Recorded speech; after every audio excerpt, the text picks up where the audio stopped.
Hello student. आज हम लोग डिस्कस करेंगे क्लास 9th का। ये हमारा मोशन चैप्टर चल रहा है और इसमें आज हम लोग गति का ग्राफी प्रदर्शन देखेंगे। शायद तीन लेक्चर हो गए हैं, ये चौथा लेक्चर है हमारा। तो हम लोगों ने गति के बारे में बहुत सारी चीज़ें पढ़ ली हैं पहले से, जैसे चाल, वेग, ठीक है, यानी स्पीड, वेलोसिटी, डिस्टेंस, डिस्प्लेसमेंट। इन सब चीज़ों के बारे में हम लोग अच्छी तरीके से जान गए हैं। यहाँ तक कि हम लोग जो चाल है उसमें भी दो तरह की होती है, यानी स्पीड जो हमारे पास में होती है वो दो तरह की होती है, यूनिफॉर्म, नॉन यूनिफॉर्म। या वेलोसिटी है non uniform velocity, uniform velocity, यानी एक समान चाल, असमान चाल। इन सब चीज़ों के बारे में पढ़ चुके हैं। आज जो हम लोग डिस्कस करेंगे वो है हमारा गति का ग्राफी प्रदर्शन, यानी ग्राफिकल रिप्रेजेंटेशन ऑफ मोशन।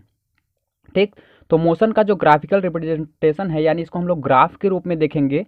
तो जो एनसीईआरटी में जो जो ग्राफ दिए हुए हैं हम उसको यहाँ पे एक्सप्लेन करने वाले हैं। ठीक है, तो इसको बहुत अच्छे से समझिएगा, क्योंकि ग्राफ थोड़ा सा बच्चे समझ नहीं पाते हैं आसानी से और उनके लिए थोड़ा सा हार्ड होता है, इसलिए यहाँ पे इसको हम बहुत अच्छी तरीके से एक्सप्लेन करेंगे। आप अच्छे से समझिए, सारी चीज़ें अच्छे से समझ में आएंगी आपको। तो जैसे सबसे पहला हमारे पास में ग्राफ है वो है दूरी समय ग्राफ, यानी distance time graph.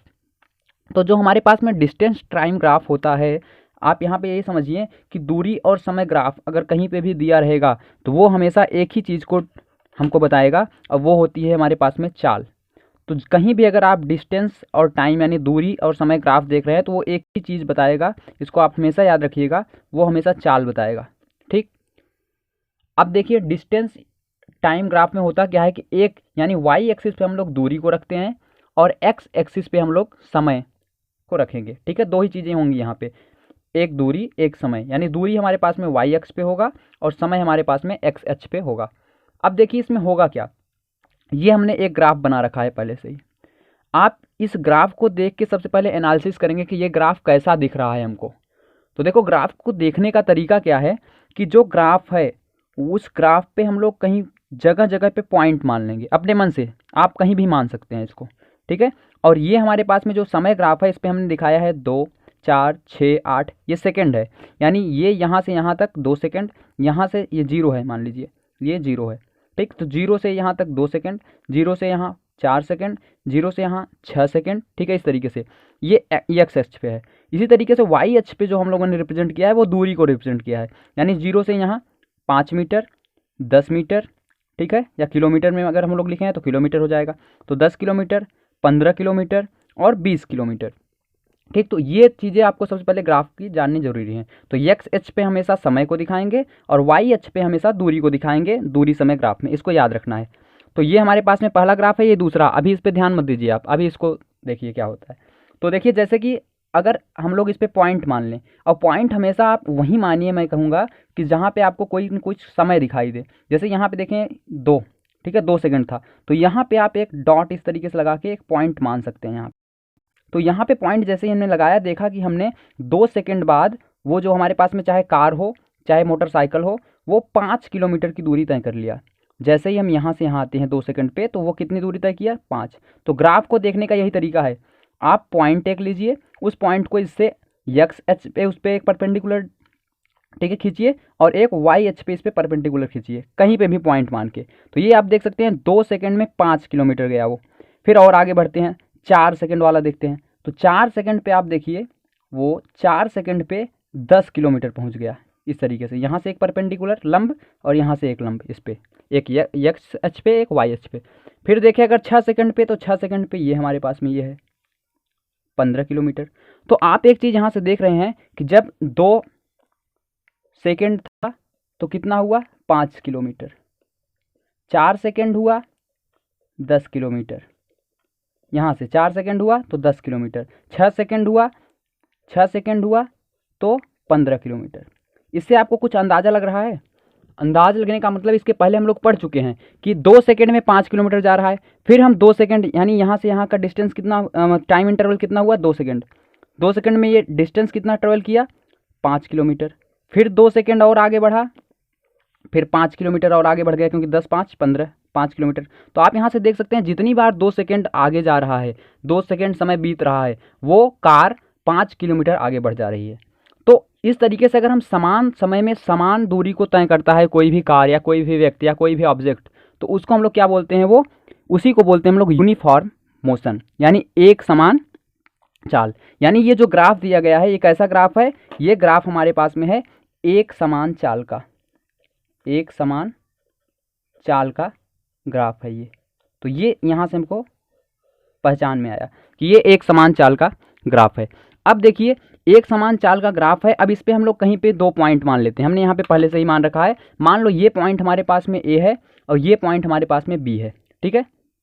Point A से एक हम लोग लंब डालें इस पे एक्स एक्सिस पे, जहाँ पे कट करेगा इसको हम लोग T1 मान रहे हैं, और पॉइंट बी से एक हम लोग लंब इस पे डाल रहे हैं और जहाँ पे कट करेगा इसको हम लोग T2 मान रहे हैं।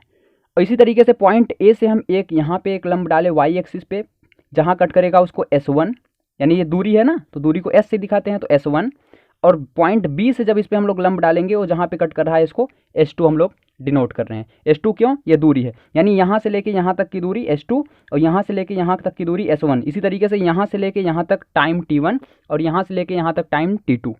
अब ये 2 चीज़ें हमको मिल गई। अगर हम इसको और थोड़ा सा आगे की तरफ बढ़ाएं इस ग्राफ को, तो ये यहाँ पे एक पॉइंट कट कर रहा है, इसको हम लोग C नाम दे सकते हैं, पॉइंट C है। तो अब देखिए हम लोग वेलोसिटी कैसे निकालेंगे। वेलोसिटी निकालने का जो फार्मूला होता है हम लोग जानते हैं, v इक्वल टू क्या होता है, हम लोग जानते हैं v इक्वल टू होता है s/t, यानी चाल बराबर होता है दूरी बटे समय। तो जब चाल बराबर दूरी बटे समय है तो यहाँ पे एग्जैक्ट हमको दूरी नहीं दी गई है, हमने 2 दूरी मान रखा है और 2 समय मान रखा है। इसको हम लोग एक इंटरवल में निकाल सकते हैं। तो यहाँ पे जो v होगा, v इक्वल टू हो जाएगा S2 माइनस S1 अपान T2 माइनस T1। तो इससे हम लोग इसका चाल निकाल सकते हैं। S2 मतलब यहाँ से यहाँ तक, यानी अगर इस यहाँ पे इस पॉइंट के बीच में अगर इसका हमको चाल निकालना है इस पूरे ग्राफ का, तो हम लोग चाल कैसे निकालेंगे, 2 पॉइंट माने। अब देखिए S2 कितना है 20, तो ये हो जाएगा कितना 20, माइनस S1 कितना है 15, तो 15, T2 कितना है यहाँ से यहाँ तक, T2 यहाँ पे है 8, और T1 कितना है हमारे पास में 6। तो इस तरीके से इसको आप सॉल्व करेंगे तो आ जाएगा कितना 5/2, यानी 2.5 किलोमीटर पर सेकेंड, इतना आ गया इसकी वेलोसिटी या चाल। तो ये निकालने का तरीका है। दूरी समय ग्राफ दिया था हमने, इस तरीके से चाल। तो ये फार्मूला आपको याद रखना है। अगर दूरी समय हमारे पास में ग्राफ दिया है और ग्राफ कैसा है, एक समान चाल का ग्राफ है, तो हम लोग एक समान चाल ग्राफ आपको पता करना है तो सीधा स्ट्रेट लाइन जाएगा, एकदम सीधी रेखा जाएगी, सीधी जाएगी, इसका मतलब वो एक समान हमारे पास में चाल से गतिमान है। अब दूसरा जो हमारे पास में ग्राफ है इसमें देख रहे हैं आप सीधी रेखा नहीं है, ये रेखा इस तरीके से टिल्ट हो गई है, कह सकते हो मुड़ गई है एक तरफ। तो अगर हम यहाँ पे देखें, इस पॉइंट को अगर कुछ मान लें, तो यहाँ पे देख रहे हो यहाँ से यहाँ अगर हम लोग लंब डालें और यहाँ पे, तो ये क्या होगा 2 सेकंड में कितना गया, यहीं पे हम लिखते हैं 2 सेकंड में 5 किलोमीटर, ठीक। और आगे जाते हैं 4 सेकंड वाले को देखते हैं, 4 सेकंड यहाँ पहुँच गया है, ये यहाँ पे, और ये यहाँ पे अगर लंब डालेंगे तो 20, यानी 4 सेकंड पे 20 किलोमीटर, ठीक। और आगे चलते हैं 6 सेकंड पे, मान लो यहाँ पे तो लगभग 30 आएगा, ठीक है। ग्राफ थोड़ा सा छोटा हो रहा है, बुक में अच्छे से देख लेना। 6 सेकंड पे कितना आ रहा है 30। तो आप देख रहे हैं कि यहाँ पे 2 सेकंड जैसे ही आगे बढ़ा, यानी 2 से 4 हुआ तो कितना इंक्रीज हुआ, 2 से 4, यानी 2 सेकंड में कितना, पहली बार कितना हुआ 5 से 20 हुआ, यानी 15 का इंक्रीजमेंट हुआ। दूसरी बार 4 से जब 6 हुआ, जब 4 से 6 हुआ फिर से 2 सेकंड और आगे बढ़ा तो 20 से 30 हुआ, यानी 10 का इंक्रीमेंट हुआ। तो आप देख रहे हैं पहली बार 15 का, दूसरी बार 10 का, इस तरीके से कुछ एक यूजुअल मैनर नहीं, जैसे यहाँ पे हो रहा था हर बार सेम हो रहा था, हर बार सेम हो रहा था, 5 5 5 बढ़ता जा रहा था, लेकिन यहाँ पे एक बार 15, एक बार 10। तो इसको कैसा ग्राफ कहेंगे हम, ये असमान चाल का ग्राफ है, असमान चाल का ग्राफ है, ठीक है। असमान गति, ये गतिमान है, कोई भी ऑब्जेक्ट हो सकता है अगर इस तरीके का है। तो यहाँ से आप पता कर सकते हैं, क्यों, क्योंकि असमान में क्या होता है, समान समय में असमान दूरी तय होती है। इसको हम पीछे पढ़ चुके हैं। समान, एक समान चाल में क्या होता है कि समान समय में समान दूरी तय होती है, जबकि असमान में समान समय में असमान दूरी तय होती है। तो इसका भी अगर आपको निकालना हो तो हर पॉइंट पे आपको निकालना पड़ेगा, यानी इसको ए मान के, इसको बी मान के, फिर से यहाँ पे T1 हो जाएगा, यहाँ पे T2 हो जाएगा, यहाँ पे S1 हो जाएगा, ये S2 हो जाएगा, और इसी फार्मूले में रख के आप निकाल सकते हैं। लेकिन हर एक पॉइंट के बीच में चाल आएगा, यहाँ से यहाँ का चाल कुछ और आएगा, यहाँ से यहाँ का चाल कुछ और आएगा, यहाँ से यहाँ का चाल कुछ और आएगा। क्यों, क्योंकि ये लगातार बदल रहा है, असमान है। लेकिन यहाँ पे आप किसी भी पॉइंट पे निकालिए, यहाँ पे निकालेंगे, यहाँ से यहाँ वही चाल आएगा जितना आया था 2.5, यहाँ से यहाँ का निकालेंगे, इस पॉइंट से इस पॉइंट तक वही चाल आएगा। क्यों, क्योंकि चाल सेम है। तो ये तो हो गया हमारे पास में दूरी समय ग्राफ। इस तरीके से ये फार्मूला आपको याद रखना है, ठीक। अब दूसरा ग्राफ हम लोग देखते हैं। ये पहला ग्राफ था हमारे पास में दूरी और समय का। अब दूसरा ग्राफ क्या है हमारे पास में, दूसरा ग्राफ हमारे पास में है वेग समय ग्राफ। अभी तक दूरी समय ग्राफ देख रहे थे, अब वेग समय ग्राफ है, वेलोसिटी टाइम ग्राफ। तो वेलोसिटी टाइम ग्राफ में क्या होगा, आप देखेंगे कि वेलोसिटी टाइम ग्राफ अगर कहीं भी आपको दिया गया है तो वो एक ही चीज़ बताएगा, और वो बताएगा हमारे पास में क्या, वो हमको बताता है दूरी। ठीक है, दूरी कह सकते हो या विस्थापन कह सकते हो, चाहे दूरी कहो या दूरी न करके विस्थापन कहें तो हम ज़्यादा अच्छा लगे, विस्थापन। ठीक है, डिस्प्लेसमेंट बताएगा वो। ठीक है, वो डिस्प्लेसमेंट बताएगा हमारे पास में वेग समय ग्राफ। अब पहला ग्राफ हम लोग यहाँ पे देखते हैं। तो देखो पहला ग्राफ जो है हमारे पास में दिया गया है इसमें कि एक्स एक्सिस पे वही टाइम है हमारे पास में सेकंड में, और वाई एक्सिस पे हमारे पास में वेलोसिटी है। पिछली बार वाई एक्सिस पे क्या था हमारे पास में, दूरी थी वो। ठीक है, लेकिन इस बार क्या है, वेग है हमारे पास में। तो वेग है जब हमारे पास में, तो यहाँ पे देखें आप, एक ग्राफ बना हुआ है ये ग्राफ आपको कैसा लग रहा है। अगर हम यहाँ पे कोई पॉइंट ए माने, मान लो यहाँ पे कोई पॉइंट मानते हैं, तो उसका वेग कितना है 40। यहाँ पे कोई पॉइंट माने उसका भी 40, यहाँ पॉइंट माने उसका भी 40, यहाँ पॉइंट माने तो इसका भी 40। तो आपको इससे एक बात समझ में आएगी कि ये जो ग्राफ बना हुआ है हमारे पास में, ये एक समान गति से गतिमान है। ठीक है, ये कैसा ग्राफ है, एक समान गति का ग्राफ है ये, एक समान गति का, यानी यूनिफॉर्म मोशन का ग्राफ है ये। ठीक, सबसे पहले ग्राफ पहचानिए कि ग्राफ का क्या रहा है। तो यूनिफॉर्म मोशन का ये हमारे पास में ग्राफ है। अब देखिए इस पे, इससे निकलेगा क्या हमारे पास में, इससे विस्थापन निकलेगा हमारे पास में। कैसे, क्योंकि हम लोग जानते हैं कि जो वेग बराबर क्या होता है, वेग बराबर होता है विस्थापन बटे समय। वेग बराबर विस्थापन बटे समय। तो विस्थापन बराबर क्या हो जाएगा, यहाँ से अगर हम इसको और आगे रिलीज करें तो विस्थापन बराबर क्या होगा, विस्थापन बराबर हो जाएगा, ये समय इधर जाएगा तो वेग गुणे समय। यानी अगर हमको वेग दिया है और समय दिया है तो हम विस्थापन निकाल सकते हैं। यानी यस बराबर क्या हो जाएगा हमारे पास में, v इंटू टी। ये फार्मूला हम लोग यूज करेंगे और विस्थापन को यहाँ पे या दूरी को निकालेंगे। तो देखिए यहाँ पे क्या करते हैं, कोई पॉइंट मान लो दो, मान लो हम पॉइंट मान लेते हैं, एक पॉइंट 2 सेकंड के परपेंडिकुलर मान लेते हैं ए, और एक पॉइंट 4 सेकंड के परपेंडिकुलर मान लेते हैं कोई बी पॉइंट। ठीक, तो ये हमारे पास में 2 पॉइंट हो गया। अब दोनों पॉइंट से हम लोग यहाँ पे क्या करेंगे, एक लंब डालेंगे इस पे, ब्लैक पेन से डालते हैं तो इसे मिक्स हो जाएगा। तो ए से हमने समय यानी एक्स एक्सिस पे एक लंब डाला, और बी से एक एक्स एक्सिस पे लंब डाला। ये सारे ग्राफ एनसीईआरटी में दिए हुए हैं, आप वहाँ से और अच्छे से समझ सकते हैं। ये हमने बनाया है हाथ से, इसलिए थोड़ा ग्राफ इधर उधर हो सकता है, क्योंकि ग्राफ पेपर पे हमने नहीं बनाया है। ये ग्राफ हमने बनाया है इस पेज पे, ब्लैंक पेज है हमारे पास पे, इस पे बनाया, इसलिए थोड़ा सा इधर उधर हो सकता है, फिर भी आप ध्यान दीजिए यहाँ पे। तो अगर वाई एक्सिस पे अगर हम लोग कट करेंगे तो सेम यही मिलेगा, वाई एक्सिस पे बी से भी कट करेंगे यही मिलेगा। ठीक, तो यहाँ पे जो कट कर रहा है इसका पॉइंट का नाम हम रख देते हैं सी, और यहाँ पे जो कट कर रहा है इसका पॉइंट का नाम रख देते हैं डी। और ये मान लो यहाँ से यहाँ T1 दूरी है, और यहाँ से यहाँ मान लो ये T2 दूरी है हमारे पास में, क्योंकि ये समय है। और S1 S2 तो हमारे पास में सेम हो गया, क्योंकि यहाँ से अगर कट, सॉरी V1 V2 तो सेम हो गया, यहाँ से कट करोगे तो भी V, और B से हम लोग यहाँ पे कट करेंगे फिर भी V। ठीक है, तो अब यहाँ पे ओवरऑल हो क्या रहा है, यस बराबर अगर आपको निकालना है तो यस बराबर क्या आएगा, देखो वेग क्या है हमारे पास में, वेग है हमारे पास में 40। क्यों, क्योंकि V तो यही है सबके लिए, तो 40 गुणे समय क्या है हमारे पास में, समय यहाँ से लेके यहाँ तक है। अब यहाँ से यहाँ तक का समय क्या है, जैसे पूरा यहाँ से यहाँ तक तो 4 है, और यहाँ से यहाँ तक का 2 है, तो हम लोग 4 में से 2 निकाल दें तो यहाँ कितना बचेगा, ये 2 हो जाएगा। ये यहाँ से यहाँ तक की दूरी, यहाँ से यहाँ की का समय कितना है 2 सेकंड, तो यहाँ हम लिख सकते हैं T2 माइनस T1, ऐसा भी लिख सकते हैं T2 माइनस T1। तो ये आप देख रहे हैं क्या आया, तो ओवरऑल यहाँ से यहाँ की दूरी जो 40 आया है क्या है, ए सी है, ये यही तो है, यहाँ से यहाँ ए सी।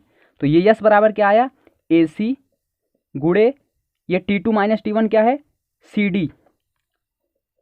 ठीक, तो T2 माइनस T1 को हम लोग सी डी लिख दिए। कैसे सी डी लिखा हमने, फिर से ध्यान दीजिएगा, यस बराबर हमने लिखा 40। 40 क्यों, क्योंकि यहाँ वेग इसका 40 था वेलोसिटी। T2 माइनस T1 यहाँ से, क्योंकि यहाँ से यहाँ की हमको वैल्यू निकालनी थी। अब इसके बाद क्या करेंगे कि यस बराबर A C into C D. C D कैसे लिखा, T2 माइनस T1 को हम सी डी भी लिख सकते हैं, क्योंकि हम यहाँ पे सी माने हैं, यहाँ पे डी माने हैं इसको। अब क्या होगा कि यस बराबर, अब आप देख सकते हैं एक चीज़ यहाँ पे समझ में आ रहा है आपको, ये ए सी है और ये सी डी है। अगर दोनों का गुणा हो रहा है और ये कैसा लग रहा है आपको, एक आयत की तरह लग रहा है, ये एक आपको आयत लग रहा होगा, तो ओवरऑल यस बराबर क्या हो गया, आयत, ठीक है, आयत कौन, ए बी सी डी का क्षेत्रफल, यानी जो एरिया है हमारे पास में, ठीक है, जो एरिया है इस आयत का वही हमारे पास में दूरी आ गई। तो दूरी निकालने का सबसे अच्छा तरीका है, अगर वेग और समय ग्राफ दिया है तो एरिया अंडर द कर्व, ये जो ग्राफ के नीचे एरिया है, जिस पॉइंट को हमने मान रखा है, इस पॉइंट के नीचे जो ये हमारे पास में एरिया होती है, ये दूरी बताती है। चाहे इसको आप डायरेक्ट निकाल लो, तो ये एरिया आयताकार था, इसलिए हम लोग इसको क्या कर दिए, आयत का क्षेत्रफल ले लिया यहाँ पे हमने, ठीक है, आयत का क्षेत्रफल ले लिया हमने यहाँ पे। अब इसी तरीके से देखो ये वाला ग्राफ हमारे पास में, ये ग्राफ कैसा है देखो, 5 सेकंड पे 10 मीटर, 10 सेकंड पे 20 मीटर, 15 सेकंड पे 30 मीटर, 20 सेकंड पे 40 मीटर। तो देख रहे हैं आप लगातार बढ़ रहा है। क्या हम कर रहे हैं कि 5 सेकंड पे 10 मीटर, 10 सेकंड पे 20 मीटर, 15 सेकंड पे 30 मीटर, 20 सेकंड पे 40 मीटर। मतलब समझ रहे हो, यहाँ पे 5 सेकंड टाइम हुआ था तो इसकी कितनी थी, वेलोसिटी कितनी थी, 10 मीटर पर सेकंड, 10 सेकंड पे 20 मीटर पर सेकंड, 15 सेकंड पे 30 मीटर पर सेकंड। यहाँ से अभी परपेंडिकुलर डाल दें तो सब पता चल जाएगा आपको सीधा सीधा, ठीक। तो ये चीज़ हो गई।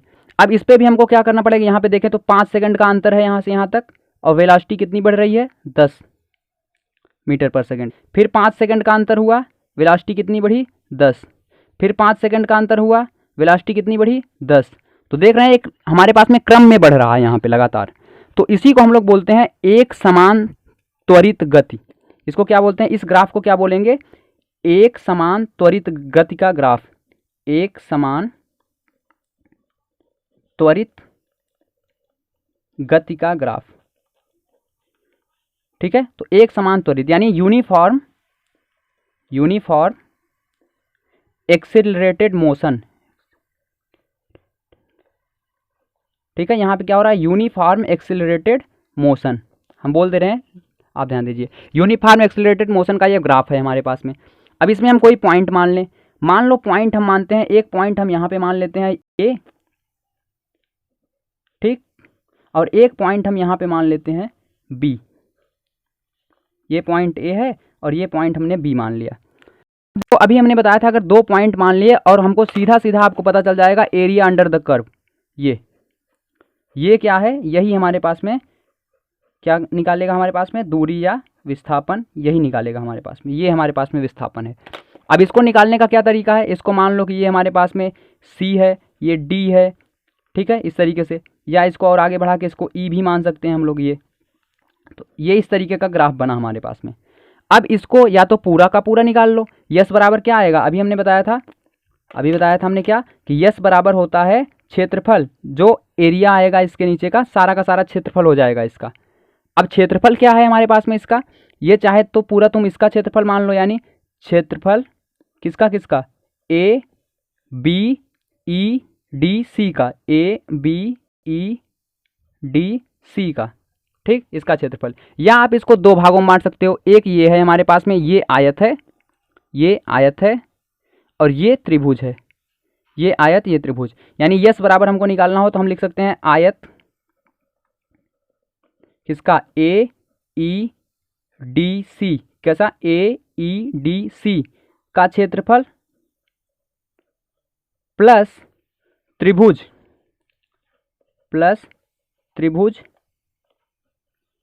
ए बी ई का क्षेत्रफल, ए बी ई का क्षेत्रफल, ठीक। तो ये चीज़ हो गया, यानी हम अलग अलग निकाल सकते हैं। ये आयत है हमारे पास में ना, ये आयत है और ये त्रिभुज है, तो आयत और त्रिभुज का क्षेत्रफल दोनों का जोड़ दे निकाल के अलग अलग, तो हमारे पास में क्या आ जाएगा, यस। क्यों ऐसा हो रहा है, क्योंकि यस इसके नीचे जो एरिया होता है वही होता है, जो हमारे पास में ये विस्थापन आता है, ये इसके नीचे का ग्राफ के नीचे का एरिया को ही हम लोग विस्थापन बोलते हैं।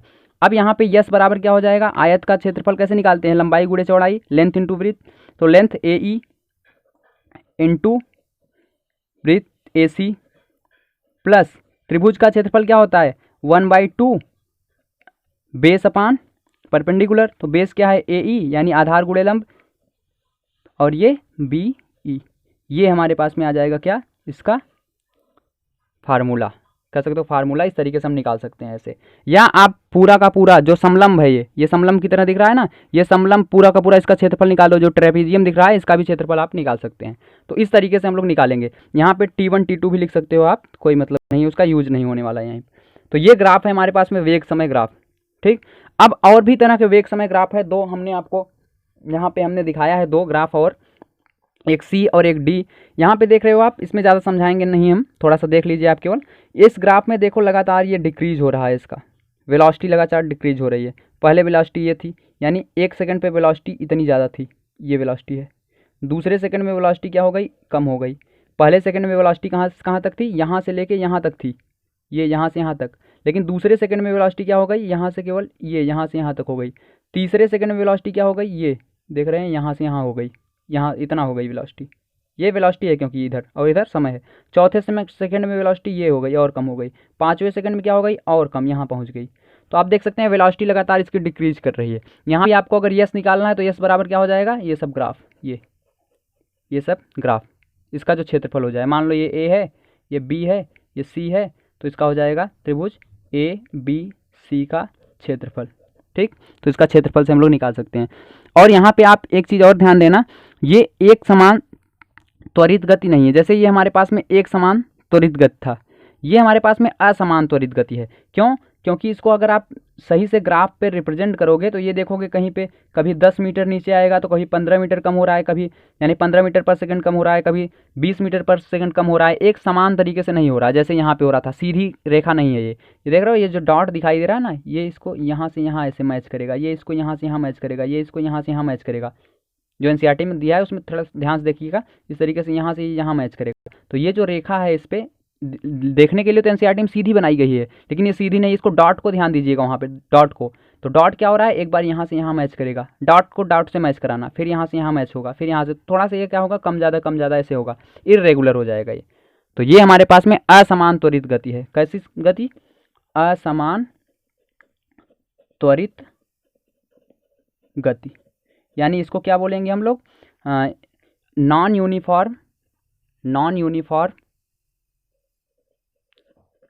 Uniform accelerated motion.